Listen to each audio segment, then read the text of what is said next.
Good afternoon again.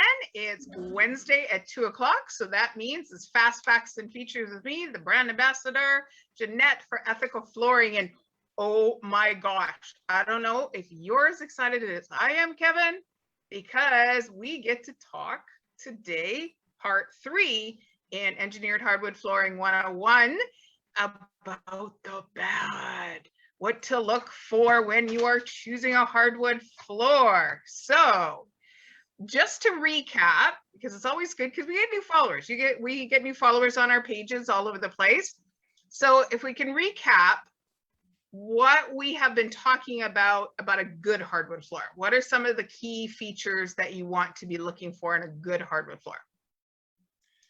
Sure. Yeah, just real quickly, we talked about the thickness of the lamella or the actual top layer of the wood, the hardwood in this case. We talked about the quality and type of the core material. We could have talked about the environmental impact of the manufacturing process and shipping and the logging associated. That could be a whole nother future topic idea.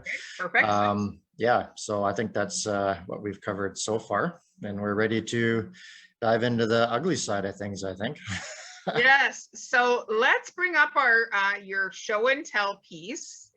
And I want you to explain all the different proper names for each of the pieces. And let's take each piece apart to explain why it's, say, inferior quality or not the best quality that's out there, okay? Sure. So I brought along an identified piece here of engineered hardwood floor, and this is pretty common what you'll see with lower cost engineered wood flooring. So typical core material is going to be plywood, as we can see here, and then we have a top layer of the actual lamella or the hardwood in this instance, and then again we have a balancing layer on the back. So to the untrained eye, it looks like almost any other engineered hardwood floor, including our piece of mirage wood that we have here. Yep. So obviously to the average person, you know, they're not going to be able to look at it and identify a difference. But to someone who's trained in the wood floor industry, which your sales rep should be, whoever you're working with, yes. There's some things right off the bat that you should be able to see. And again, maybe it's a little bit difficult with through the video, but when you look at this in person, you can clearly see that the quality or the grade of the plywood that's being used as a core material. I lovingly call it scrap material or pallet scraps. I don't know if that's actually the case or not, but you can clearly see that the wood that's being used for this plywood layer is, you know, in effect leftovers or anything that can be found and turned into a plywood layer and glued together. So right off the bat, there's an automatic visual difference in quality between the various layers in, let's say, the Mirage Baltic birch plywood and with this low quality plywood. So it's not also just the material and also just the water resistance of the wood and the sandwich that's created here. It's also how it's put together and with what care. Now, I think a couple of weeks ago you asked about Coravoids. So if you can grab a pen, because it's got to be like our pointer in school, so you can point out, okay. Again, maybe if we come in here. That's perfect. That's a great shot. Yep. Okay, a Coravoid. That is a Coravoid, and that is just a layer or a piece of the structure of your floor that's really been missing. And it's typically caused by low quality plywood floors put together very quickly with very poor quality wood. And as they're cross hatching or as they're layering the layers of the ply, you can get these Coravoids. And in this instance, it's not quite underneath the lamella, but it's pretty darn close. So and it's quite big. It is, yeah. So if you had a fairly large Coravoid like this, and maybe it was directly below the lamella, you can imagine what could potentially happen if a high heel or some other sharper type object, or maybe even just a typical, you know, footfall from a larger person could potentially impact the floor there. So and crack it, cause it to that's right. crack there. Yeah. Okay. So Again, it's not to say that that is a common occurrence. It's not. It's certainly a possibility and can and has happened. But the bigger thing is that it's indicative of the lack of care that went into the actual construction of the core, Okay. which is really the foundation of your entire floor. The quality of this and its ability to resist, as we talked about, expansion and contraction through the seasons with the heating and the cooling, you know, and also its ability to resist moisture. All of these things are going to be determined by the quality of wood used and the quality of adhesives used to put them together, the various layers. And actually almost also to that point, so all of these layers in plywood, they're glued together. So there's a fair amount of adhesive that's used in there. It's a little known fact that high formaldehyde adhesives, so adhesives that are high in formaldehyde, which is a nasty VOC you do not want, have, I believe it's up to 4 times the spread rate of a non-formaldehyde adhesive. So you can imagine if you're manufacturing an engineered wood floor, this is one way to reduce costs. You use an adhesive that you can spread per gallon of adhesive, you can get 4 times as much use out of it. By using a high formaldehyde adhesive, you are lowering the cost of the product, no doubt, but you are also increasing and adding toxicity to the product, which obviously is something we don't want. And that is kicked into the environment when you cut it, like when you have to, you know, fit in a piece here and there to fit into a room, that is kicked into the environment when it's being cut into your home. But do you happen to know how long does formaldehyde typically stay within an environment? So it's kicked into the air, it's going to go into the, I guess, the walls or curtains or furniture. Do you know how long? I don't. I'm not an environmental consultant. That would probably take some education, but I do know that just from a common sense level that we take a product like this, whether it's hardwood or whether it's laminate or vinyl plank, and it's not like a t-shirt or a pen worth of product in your home. We're literally putting in thousands of pounds of material into a home.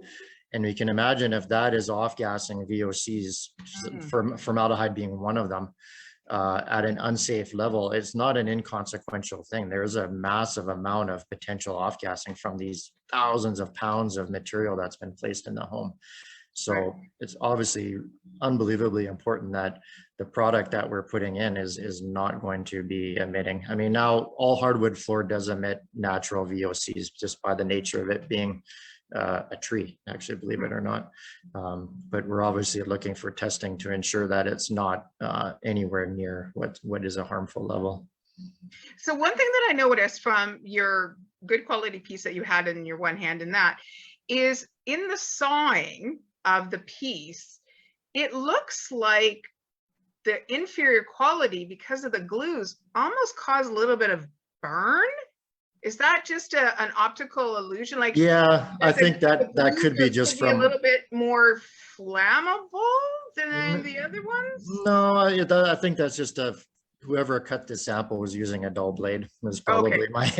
I was just concerned about glues catching on fire. No, but this top harvesting layer, and there's as you know, there's 3 different ways to harvest or to actually get a lamella before you attach it to the substrate, like again plywood in this case. Well, let's go over that really quickly again, because recap, I think we talked about that about I don't know if we have, but it's really important. So yeah, definitely the best way is what's called the dry sawn method, and that's where, as the name implies, the wood is dry. It hasn't been boiled or cooked or any of these things, and it's cut just like a 3/4 inch solid wood floor would, except thinner.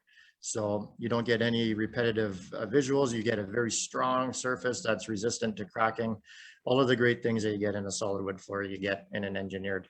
So all of the good quality brands will harvest a lamella that way. Kind of the next step down is what's called a sliced. And people that are in cooking, and maybe if you're slicing a block of, I don't know, I don't cook, maybe maybe cheese or something, you take the tree, now you have to boil it, you have to soften it at this point in order to be able to do this. So now you've compromised the structural integrity of the tree somewhat. So they boil the log and then they basically slice it into thin layers, almost like you're cutting like a meat off of maybe a big salami. So you've weakened it with the boiling, not a great method, but definitely cheaper than the dry sawn, less waste. And then the third tier, which is the worst, and again, something you may find in your lower cost floors, is a rotary peeled method. So it's almost like they take the log, almost like an onion, and they just peel it round and round and round and round and round until they've gotten to the center of the log. Again, they have to boil the log to do that, which is not ideal. You get, and that's how plywood is actually harvested. So you can get this repetitive plywood graining that is present throughout the floor. So again, somebody who's knowledgeable about wood flooring will be able to tell the difference on a rotary peeled floor, especially. But because it always has that circular memory, you know, logs are round and they're peeling it round and round and round. As they try and lay it flat on the substrate on the platform, you know, it just doesn't always want to stay that way, and it's already been weakened through the boiling process. So you end up with an inherently weak lamella, which is susceptible to cracking, which we call checking in the industry. So wow, so many things. Big differences, yeah, and not known to the naked eye or to the untrained observer. So again, you have to work with a professional to help you understand the differences. Okay, so that's amazing. So we've wrapped up what you want to look for. I would say, first of all, you want to look for someone who's knowledgeable, like Kevin and the team at Ethical. I know they put lots and lots of training, and the relationships you've met some of our suppliers on how the relationships that they have with the reps, so they can ask these tough questions about formaldehyde, about how that lamella is made, how the plywood is made, and being able to look them in the eyes and get those answers when, of course, your customers or even yourself have those questions about the various products as well. So Kevin, that's awesome. So next week, let's wrap this up about the final installation of how a good hardwood floor goes in versus what the pitfalls of a bad floor going in and what can happen in the look and stuff like that. Sure, so that sounds exciting. I'd love to share some of the experience I've had with that over the years. I know personally, I've walked into someone's home and it seems like the floor is the lines in the floor have got this little slight line that's not quite lining up. And I know that you'll cover why that happens next week as well. So thank you everyone for tuning in for another edition of Fast Facts and Features, where we bring you education about the flooring industry from Kevin the experts, the project managers, or ethical suppliers. So enjoy your night, everybody. And I just want to pause for a second. And our customers here are going to have a big patience. Here in the Lower Mainland and out to the valley and into the interior, our area of the country has been hit with a very, very bad rainstorms. We got enough rain for a month in one day. So some areas got 300 millimeters of rain in one day. So patience, all you customers out there, for any company, that trucks aren't going to be moving quickly. Rail is not going to be moving for a while. As supply chains figure this all out, we appreciate your patience, but we want to send a huge shout out to the first responders, to those helicopter pilots, to those people that are boots on the ground, the restoration companies that I'm sure Kevin, you're going to start getting some big phone calls from them as people are starting to put their lives back together. So patience, kindness, and a lot of gratitude for those that are helping out. I live out in the valley, and I got to tell you, it's not a pretty sight out here in the valley. So let's all just be a little patient and kind as the Lower Mainland and up into the interior, we figure out how we're going to move product along the roads again in order to serve you the best. Okay. Thanks, Jeanette. That's great. Yeah. Thank you so much. You know what? It's better, Kevin, that they're wise. You know, you can say all these things, but if we don't tell people what it is and truly what's going on, just look up Abbotsford, BC flood on the Google, and you will see some incredible, let's just say lakefront property where it wasn't lakefront property before. Yeah, let's be patient. Yeah, thank you. Okay, talk to you later. Oh, and I'll also, just a little shout out, I will see a lovely Tanya and your oldest daughter at Night Shift Ministries in a couple of hours, because you will serving with me at Night Shift Ministry are a monthly meal that we do, our team does, to our street friends. So I'll see your lovely wife and your lovely daughter in a couple of hours. That says good. Take care of them. Yeah. Thanks, I Jeanette. will. Bye-bye.